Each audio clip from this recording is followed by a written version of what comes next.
All right, what's going on YouTube? This is BoxingWave. So it's been a few days since this Tyson Fury's news came out about his next opponent, Otto Wallen, uh, Swedish fighter, young, undefeated, very inexperienced though. Didn't fight anyone good. Fought a lot of guys with a lot of losses.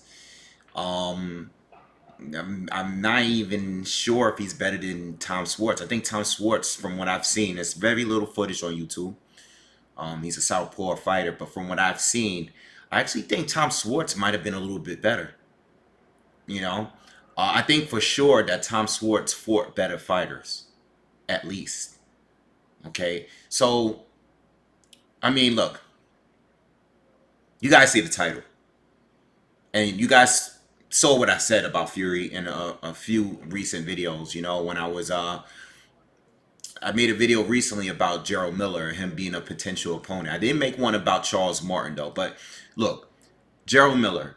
The issue I had with that fight is that at this point, I really don't know if Gerald Miller is any good because I don't know if all these wins that he picked up to become a top 10 heavyweight was because he was juicing. I don't know. I mean, this guy was juicing. I mean, it wasn't traces. I mean, this guy was like Drago. Like he was on everything, right? So he lost a lot of credibility. So to me, I felt that that was a cherry pick.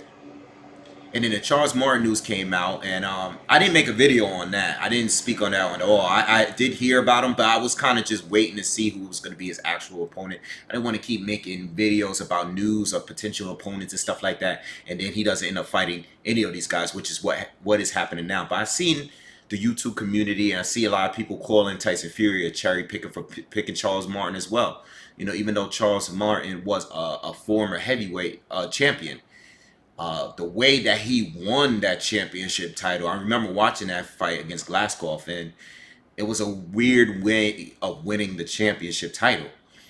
You know, and Charles Martin's resume wasn't that thick to begin with, but hey, it is what it is. You know, he loses to Joshua, he lost to Kanowski, um, but it is what it is.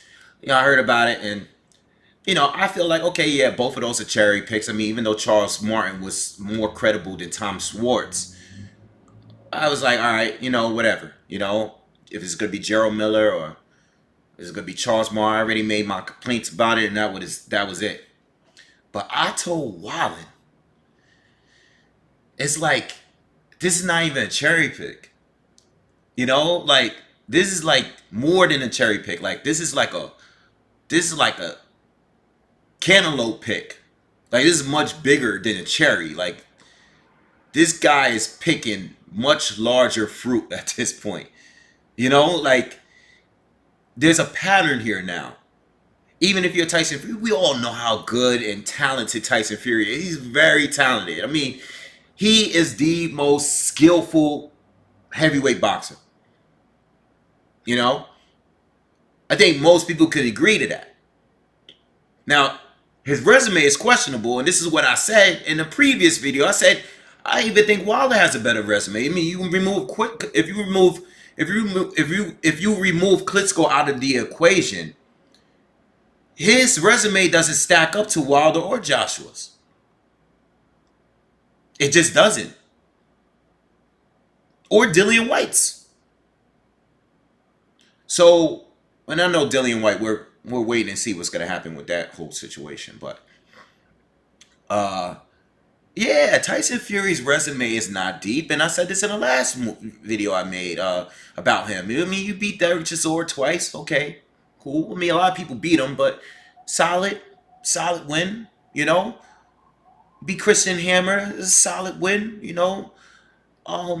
Christian Hammer you got some good, decent wins. I mean, all right, solid. You beat Steve Cunningham, who really didn't do much at heavyweight, to be honest with you, but those are your best wins as a heavyweight outside of Klitschko, which is lower, much lower than Wilder. I mean, we all get on Wilder about his resume and stuff. I mean, his resume outside of Klitschko is much better than Tyson Fury's resume. I mean, since Wilder actually won a title, since he actually won, and maybe a couple fights before he won the title, I can say that at least that Wilder has been far removed of fighting guys on this level. I can say the only fighter that he almost fought that was on a level of a Wallen or a Schwartz was probably the guy that juiced, that was replaced by Gerald Washington. I always forget his name. Sometimes I forget it, sometimes I remember, but you guys know what I'm talking about. Maybe that guy. But since he actually won the title, and maybe a couple fights before that, like when he stepped up and fought Malik Sky, and even though that fight was fishy, but uh, he's far removed from fighting guys on this level. Okay, I mean, even people are mad about the Luis Ortiz rematch, but Luis Ortiz is way above this guy. I mean, the fact that he's fighting Luis Ortiz again is still a lot better than whatever the hell Tyson Fury do. I mean, Tyson Fury is literally taking out undefeated guys that have no experience professionally at all. I mean, these guys don't stand a chance. He's going to knock this guy out. He's going to knock him out. Tyson Fury is going to look like Mike Tyson against this guy. He's going to do him just like he did Tom Schwartz. He's going to destroy this guy. And I understand you want to secure, you got big fights in the making, you want to secure those. But I mean, even Wilder is fighting Ortiz. And I know everybody's going to say he's old, whatever, whatever. All right, cool. But at least there's justification for that fight. I mean, the guy did hurt him. He did hurt Wilder. You know, a lot of people feel that Ortiz, or Wilder got saved because of the referee giving him more time to recover. And Ortiz did rack up a good amount of rounds before he got dropped. He did win a good amount of rounds in that fight. Besides the knockdown rounds, I mean, he was winning a good amount of rounds. So there's some justification there. I mean, Ortiz is a legit top 5, top 10 heavyweight. Top 10, at least a top 10. Okay? The issue I have with Ortiz and him Wilder fighting, which I said all of this stuff, but the issue that I've had with Ortiz is that outside of losing to Wilder, I mean, he beat Jennings, who's lost to other fighters at this point. I think the Jennings win was a lot more credible back then. Now it's not so much credible, but it's about time. And you beat Jennings when Jennings was, I think he fought Jennings right after he lost to Klitschko. But it was a knockout win, which was a good win at that time. Okay, because Klitschko didn't knock him out. Klitschko won, but Jennings gave him some trouble. But yeah, like, Tyson Fury is way too talented to be fighting guys on this level. It's just a bad. I mean, I guess he saw the feedback and everybody going in on him about Gerald Miller and Charles Martin, and he said, you know what? I'm going to take the easiest. Since you guys are already complaining, I might as well just fight someone that no one cares about because you guys are going to get mad at me anyway. I mean, I'm just going to assume that's what they're thinking at this point. But yeah, I mean, this guy is really, really cherry picking on another level in his consecutive fights. It's a trend. I'm going to take a tough fight here, and in between each and every tough fight I take, I'm going to just fight a bunch of bumps. So in 2019, right, we're going to have Tyson Fury after the Wilder fights, after he's already gone and been the lineal champion, and he fought Wilder to a draw. A lot of people feel that he won the fight. I'm just going to go back and beat guys like a Tom Schwartz and Otto Wallen. Those are the two guys I'm going to fight in one full year.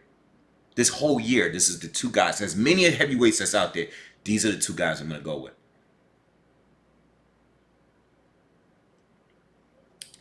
I don't like it at all.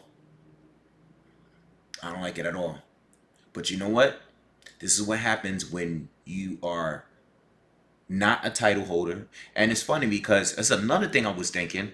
ESPN, he got this ESPN deal, and I'm really surprised that ESPN is not doing him like the Zone is doing with Canelo. Like the Zone seems to be putting some pressure on Canelo, because they want the fights, they want the big fights, new, uh, they want new subscribers, right? They want more subscribers, more viewership. The views from the rumors that I've been hearing, the views haven't been look good for these fights and stuff like that. So they want subscribers, and for them to get new subscribers, they need the better fights, the bigger fights, and they want the Triple G trilogy. All right, so they're putting a little bit more pressure on Canelo and who he chooses to face. He can't just fight anyone he wants. At least this is according to the reports that we're getting. But it seems like ESPN is giving Tyson Fury the okay to fight whoever the hell he wants. Again, for you hardcore Tyson Fury fanboys, not the fans, but the fans the extreme fans that just don't think anything objectively or logically or whatever. They just come here and they just want to defend Fury and whatever the hell he does. Can you at least admit that Fury is way too good to be fighting guys like this? Like he's way too good for like this level of fighters? Can we at least admit that? Because if you think Fury is good, like I do, like he's good to a point where he can't be exposed. Can he lose a fight? Sure. Wilder, Joshua, let's say those three. Right? Joshua already lost. Was he exposed as a fighter? No, I just think he lost. Think he lost. He lost to a good fighter. That's it. Can he be exposed? I don't think he's been exposed. I think he just lost the fight. I think when you're exposed, it's because your hype was actually bigger than your talent. And that may be the case, but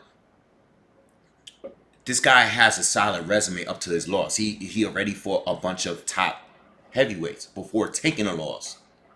So I don't think that was exposing. Like Deontay Wilder, say what you want about Wilder, but I think he's fought enough fighters to say that if he is to take a loss to anyone like a Tyson Fury or Luis Ortiz in this rematch, if Wilder just so happened to lose this fight against Luis Ortiz, has he been exposed? No, you can't say he's been exposed because he's already picked up enough wins to prove that he is a quality fighter. Regardless of how I feel of his skill set and his talent, he's beating these guys that are more technically sound, and he's knocking them out. All right, now he had a draw with Fury, but now if Wilder had gotten outboxed by Malik Scott back in the day or by Spilka, let's say they went to decision and Spilka was still up on a couple of points and actually got the decision that night, that's exposing, because he didn't do much up to that point. Same thing with Joshua, same with Fury. These guys can't be exposed. They can lose, but they can't be exposed at this point. So I feel like Tyson Fury is at a level where he should not be fighting guys like this under no circumstances. Now, if this was old school and this guy was taking 4, 5, 6 fights in a year, all right? If he's doing what Julio Cesar Chavez Senior was doing back in the day, and taking a bunch of fights. And in between those bunch of fights, he's fighting a few guys that were clear cherry picks, stay busy fights. If he was fighting once every other month, then yeah, I could say, okay, he have room to fight Otto Wilder and stuff because this guy's picking up a bunch of wins throughout the year, a bunch of fights. But if you're fighting twice a year and you fighting guys like Otto Wilder and a Tom Schwartz back to back, what the hell are you doing? Your resume is in question. His resume sucks. It sucks. I got the 2 fights you came back, the 2 comeback fights. I get it. You took those fights. All right, cool. Cool. You took the 2 fights. You needed to get the bounce. You needed to get your rhythm going. You got to get back in the rhythm thing. You're rusty. You took a couple of years, almost 2, 3 years off. So I get that. But you fought Wilder to a draw and you weren't even 100% yet. That's a damn good performance in my eyes. You got up twice off the canvas. That's a damn good performance. So in my eyes, you should not be stooping back down to this level of fighters under no circumstances. Same thing with Triple G and Steve Rose. What are you fighting Rose for? Because he's undefeated. So what? He's undefeated. You know? Who cares if you're undefeated? Golovkin, you're way too good to be fighting guys like Steve Rose or Vanis Monteroshin. Or Vanis Monteroshin, who's not even a 160 fighter, who's been sitting on his ass for a while. You know? You shouldn't be fighting guys like that. Even on a replacement. You just shouldn't. You know? So, hey, it is what it is, man. And you gotta say it, you gotta call it as it is. Tyson Fury's resume is definitely in question. He's a very talented fighter. He did beat Vladimir Klitschko when he was running the division. But somebody was gonna get Klitschko. It's just that Tyson Fury got to him first. Right? Wilder, fortunately, he didn't get to him. His team already said, Wilder, calm down, Wilder fans. His team already said that they didn't want him to fight Vladimir Klitschko. I know you guys are going to hate that, but it is what it is. His party already said that. All right? And Joshua, at that time, Joshua didn't even have a title yet. He wasn't even there. He was still a prospect, I believe. All right? Back in, what was that, 2015 when they fought? 2015 when Klitschko and Fury fought? That was a long time ago, you know? 2014, 2015 was a while ago. All right? So yeah, man. Disappointed, but it is what it is. Tyson Fury is going to take advantage, and they are going to strategically cherry pick in between tough fights. He's making that clear. Even though he claims he's the best, he's fighting the worst out of the top fighters. He's fighting the very, very worst. So, hey. All right. That's how I feel about that. Make sure you guys subscribe. Peace.